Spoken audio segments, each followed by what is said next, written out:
آج کل نوجوانوں میں عجیب و غریب سٹائل کی مونچھیں اور داڑھیاں رکھنے کا رواج چل نکلا ہے۔ اسلام میں اس قسم کی چیزوں کا کہاں تک ثبوت ملتا ہے اور کون کون سی چیز کرنا منع یا حرام ہے؟ یہ تو اسی طریقے سے میرے پاس ایک بھائی آئے، مجھے کہنے لگے جی میرے بھائی کو سمجھائیں، گانے بہت سنتا ہے۔ تو میں نے اس سے پہلا سوال کیا وہ نماز پڑھتا ہے؟ کہتے نہیں نماز کبھی نہیں اس نے پڑھی۔ تو میں نے کہا سننے دو گانے۔ جب ایک بندہ بڑی چیز کے اوپر کمپرومائز کیے ہوئے ہے تو یہ چھوٹی چیز ہے نا۔ صحیح مسلم میں 246 نمبر حدیث ہے، بندے کے کفر اور ایمان، شرک اور اسلام کے درمیان فرق نماز ہے۔ ایک بندہ نماز ہی نہیں پڑھ رہا، اب آپ نوحہ کریں گے اس بات پہ کہ وہ گانے کیوں سن رہے ہیں؟ لوگ کہتے ہیں جی باہر وہ خنزیر کا گوشت لوگ کھا رہے ہوتے ہیں، حلال فوڈ نہیں لوگ کھا رہے ہوتے ہیں۔ یار وہ جو حلال فوڈ نہیں کھا رہے وہ تو نماز بھی تو نہیں پڑھ رہے، وہ ذبیحہ نہیں کھا رہے، وہ تو بہت چھوٹا ایپ ہے۔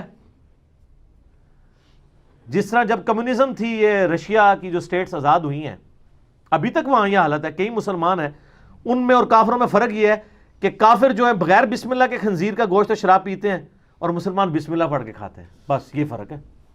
ظاہر 90 سال تک جب تالے پڑے رہے ہیں مسجدوں کے اوپر، قرآن کے نسخے جلا دیے گئے، یہ تو اب سعودیہ والوں نے کافی پیسہ وہاں انجیکٹ کیا ہے اور وہاں پہ ان کی لوکل لینگویج میں، اس لحاظ سے میں سعودیہ کی پالیسی سے اختلاف اپنی جگہ، لیکن سعودیہ کی یہ بہت بڑی نعمت ہے اس حوالے سے، ان کی جو فائنینشیل ان پٹ ہے پوری دنیا میں مسلمانوں کے لیے۔ اس طریقے سے حاجیوں کو وہ جس ملک کا کوئی حاجی ہوتا ہے، جب اس کا جہاز رخصت ہو رہا ہوتا ہے اس کی زبان میں ترجمہ قرآن کا دیتے ہیں، بڑی اچھی کوالٹی کا۔ یہ بہت بڑی نعمت ہے اور اللہ تعالیٰ ان کو جزائے خیر دے۔ میں تو یہ نہیں، ہم تو ٹروتھ لور ہیں جی، ہمیں اختلاف اپنی جگہ، لیکن جو سچائی ہے وہ تو ماننی چاہیے اور تعریف کرنی چاہیے اس کے لیے۔ اللہ تعالیٰ کسی سے بھی اپنا دین کا کام اس حوالے سے لے سکتا ہے۔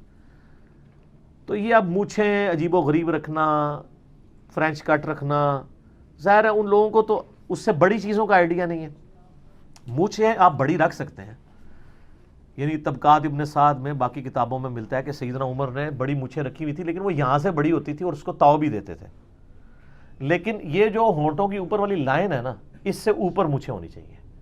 ابو داؤد میں آتا ہے کہ حضرت مغیرہ ابن شعبہ رضی اللہ تعالیٰ عنہ کہتے ہیں کہ نبی علیہ السلام نے میری مونچھیں یوں بڑی بھی دیکھی تو آپ نے یوں مسواک رکھ کے نا میرے ہونٹوں کے اوپر اور نیچے سے یوں کر کے نا مسواک رکھی سیدھی کاٹنے کے لیے، تو کاٹ کے پرے کر دی۔ اور اسی طریقے سے بخاری مسلم میں وہ جو حدیث ہے کہ نبی علیہ السلام نے ان عورتوں کے اوپر خصوصاً لعنت فرمائی ہے جو چہرے کے بال اکھاڑتی ہیں اور ٹیٹو بنواتی ہیں اور دانتوں میں گیپ کرواتی ہیں خوبصورت دکھنے کے لیے۔ اس طریقے سے بخاری مسلم میں حدیث ہے ان عورتوں پہ لعنت جو مردوں کی مشابہت کریں، ان مردوں پہ لعنت جو عورتوں کی مشابہت کریں۔ تو فرینچ کٹ تو وہ داڑھی ہوتی نہیں ہے۔ اچھا فرینچ کٹ کو لوگ گستاخی سمجھ رہے ہوتے ہیں اور کوئی بندہ شیو کیے ہوئے وہ کہتے ہیں ٹھیک ہے اس نے گستاخی تو نہیں کی تھی، کوئی فرق نہیں پڑتا، دونوں کا سٹیٹس ایک ہی ہے۔ اب ظاہر ہے جس نے داڑھی نہیں رکھی ہوئی وہ جو مرضی کھیلتا رہے پھر اپنے چہرے کے ساتھ، آپ اس کو داڑھی کے اوپر ترغیب دلائیں گے، اینڈ رزلٹ تو برابر ہے دونوں کے لیے۔ یہ کہنا کہ داڑھی کی توہین ہو گئی ہے، داڑھی کی توہین یہ ہے کہ داڑھی رکھ کے بھی جھوٹ بولے، داڑھی رکھ کے بھی جھوٹا دین ممبروں سے لوگوں کو بیان کریں، داڑھی رکھ کے بھی ممبر پہ چڑھ کے کہیں کہ قرآن حدیث ڈائریکٹ نہ پڑھنا تم گمراہ ہو جاؤ گے، یہ داڑھی کی توہین ہے۔ میں کئی لوگوں کو جانتا ہوں جو داڑھی مٹھی کے بعد جب کاٹتے ہیں تو بال جو ہے نا وہ اس کو بڑے ادب، وہ کہتے ہیں اس کو ہم نے اس میں نہیں بہانا نالی کے اندر، کہتے ہیں وہ داڑھی شریف ہے۔ اور سر یہ شریف آپ کی داڑھی نہیں ہے، وہ نبی علیہ السلام کی داڑھی شریف تھی۔ وہ تو ہے بخاری مسلم میں کہ آپ علیہ السلام نے اپنے سر کے مبارک بال جب منڈوائے حجۃ الوداع کے موقع پر تو حضرت طلحہ کو بلا کے کہا کہ صحابہ میں سے تبرکن تقسیم کرو، تو نبی علیہ السلام اپنے بال مبارک تقسیم کراتے تھے۔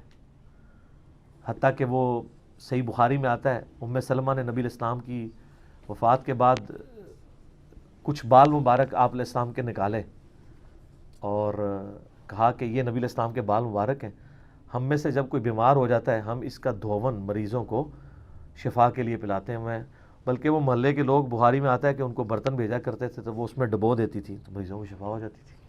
سبحان اللہ۔ نبی علیہ السلام کے تبرکات، وہ نبی علیہ السلام کی، اور یہ تو ڈائریکٹ تبرکات ہیں۔ انڈائریکٹ تبرکات بھی صحیح مسلم میں آتا ہے کہ نبی علیہ السلام کی وفات کے کافی عرصے کے بعد اسما بنت ابی بکر نے ایک کسروانی طیالسی جبہ نکالا، کالا پرشین امپائر کا جبہ، اور جس پہ گوٹ بھی لگی ہوئی تھی، اور کہا یہ نبی اسلام پہنا کرتے تھے اور ہم اس کا دھون مریضوں کو شفا کے لیے بلاتے ہیں۔ تو وہ تبرکات، اس کی اہمیت ہے۔ باقی یہ جو ہماری داڑھی مونچھیں ہیں، ان کی وہ کوئی فضائل و برکات نہیں ہے کہ اس کو سنبھال کے رکھا جائے۔ فیشن کے طور پہ جو لوگ کرتے ہیں، عجیب و غریب قسم کی شکلیں بناتے ہیں، تو ظاہر ان کو سمجھائیں، بس وہ خود ہی جوکر لگ رہے ہیں، اس کے بعد ان کو مطلب کیا کیا جائے؟ ان کے ساتھ ہم کوئی مس بہیو اس طرح نہیں کر سکتے۔ ان کو ترغیب دلائیں، کتاب و سنت کی طرف لوگوں کو مائل کریں، ان کو بتائیں کہ نبی علیہ السلام نے داڑھی کے حوالے سے کیا اہمیت دلائی ہے۔ اس حوالے سے میرے کئی ایک کلپس یوٹیوب کے اوپر آپ اویلیبل ہیں، آپ داڑھی لکھیں، داڑھی کی لمبائی، داڑھی کی اہمیت، کچھ بھی لکھیں تو آپ کے سامنے یعنی کلپ کھل کے سامنے آ جائیں گے، تو آپ کو پتہ چل جائے گا کہ اس سنت کی کیا اہمیت ہے۔